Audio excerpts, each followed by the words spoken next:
one of the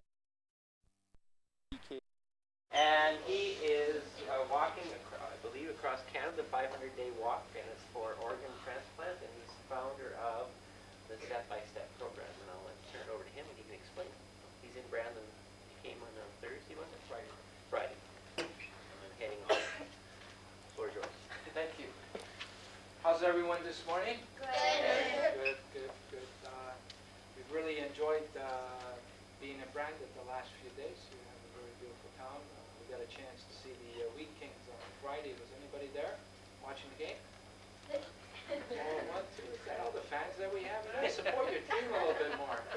They're on a losing streak, and we're trying to pick up their spirits. But no, we gotta tell them not to give up. Anyways, I want to introduce my road crew. This is Miranda, who's answering our cell phone that keeps going on, and that's Brandon.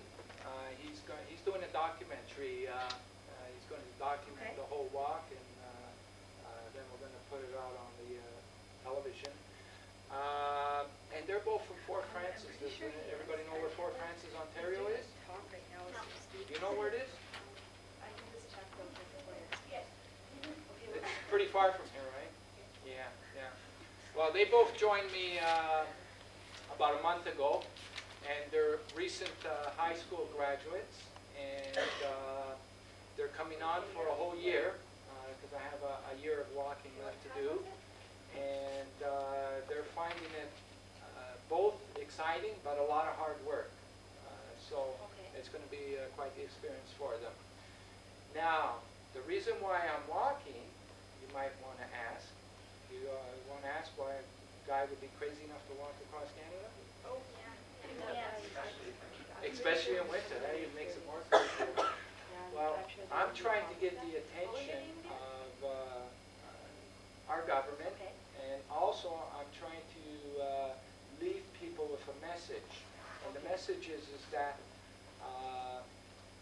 our country right now is suffering because we have a big shortage of organs, and organs are needed for people that are very, very sick, and they're going to die unless organs arrive. So it's a yucky subject, you know, because we don't want to think about when we pass away. We don't want to think about when we're passing away, but you know, it's something that we need to think about though too, because and it's something that we have to talk to our parents about, you know. How things stand right now is that when somebody is very, very sick and they need a heart or they need a liver and they need a kidney, the only way they can survive is because someone made that donation of donating their organs. And there's not enough Canadians right now that are aware of this in Canada. So we're trying to change that situation. Now the reason why I'm doing this walk is because 5 years ago, I was rushed to the hospital with liver failure, and I was told I only had 2 days left to live, unless, you know, a liver was available. Now someone had to pass away that evening in order for a liver to become available, and someone did. And the family was approached to make a very, very unselfish and courageous decision. And because they made that decision, my life was saved, and so was 5 others.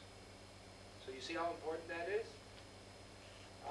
So it's a yucky subject, you know, but what we can look at is the giving part of this, you know, knowing that we as a person could make an awesome contribution, you know, that we as of saving 6 people's lives. Isn't that incredible?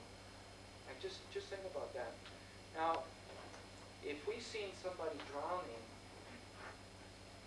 and they were crying out for help, and we were able to help that person from drowning, wouldn't we try and save that person? If we could, you know. This is sort of the same thing. So what we're asking you guys today today, this morning, is to think about this and you know, and talk about it, and talk about it with your parents, you know. And I think once you start looking at the positive parts about it, you know, it'll take out that yuckiness, you know. And I would like one day to meet the donor family that made that awesome decision, the family who lost that loved one and you know, made that awesome decision. One day I would like to meet them to say thank you, and I'm hoping that they want to meet me, and for most of the donor families that I've talked to, they do want to meet the recipient, people like myself, so that they can see that their loved ones is getting carried on still. So, you know, when you lose a loved one, and that decision is made, you know that that loved one that you lost could still be carried on in another person. Do you see that?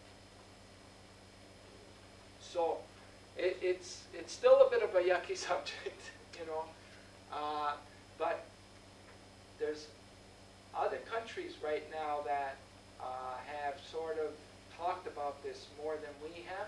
You know, countries like Spain, and you know, they talk about it in their schools and everything, and they're doing really well, you know, with people surviving. More people are surviving in that country, you know, than they are in our country. So, and they really celebrate this awesome gift, you know. So today's message is really about giving, you know, about thinking. See, for you to think about becoming an organ donor, you have to think of somebody else. You have to think of your fellow human being person, and you know, and it's awesome when you can think that you can give something to somebody else. So I wanted to leave that message with you this morning, and also talk to you about our trek across Canada, which has been very, very exciting. I've gone through 126 cities and towns so far, and I've got a chance to see really how big and beautiful Canada really is.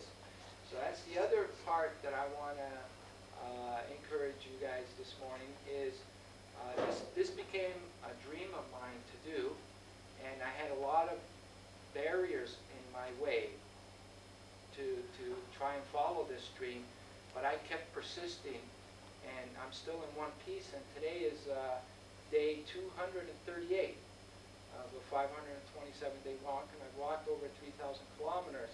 So I'm following my dream in trying to help people. I want you guys to do the same thing. Whatever dreams that you have inside you, to follow them, no matter how big it might be, the dream, or how far off it might be, to try and follow your dream. Does anybody know what they want to become when they're get a little bit older? What do you want to be? Sports person. A sports person? Okay. Any particular sport? Football or basketball? Okay, well, if you have that vision, you keep at that. You know, you keep, and don't let anything tell you that you, don't let anybody tell you that you can't be that. Okay? A veterinarian? Yeah, do you like animals then? Yeah. Okay, well, you do the same thing. Like, you know, whatever it takes for you to become a veterinarian, go after that, okay? Okay, was there any other questions about organ donations or the walk or the road crew that came on? Yeah? Where'd you start? I started from Toronto. Does everybody know where Toronto is? Toronto Maple Leafs and Argonaut. I started in Toronto June 20th in 2000, and I'm making my way to Victoria, BC. Do you know where that is? Yeah. And when we reach Victoria, we're going to try and hitch a ride with the military, our Canadian Armed Forces, and they're going to fly us to Rome in London, because we're going to try and see the Pope and the Queen, and then we're going to get dropped off at St. John's, Newfoundland, and from there I'm going to continue my walk back to Toronto, where I started. That'll probably be January the 16th, 2002.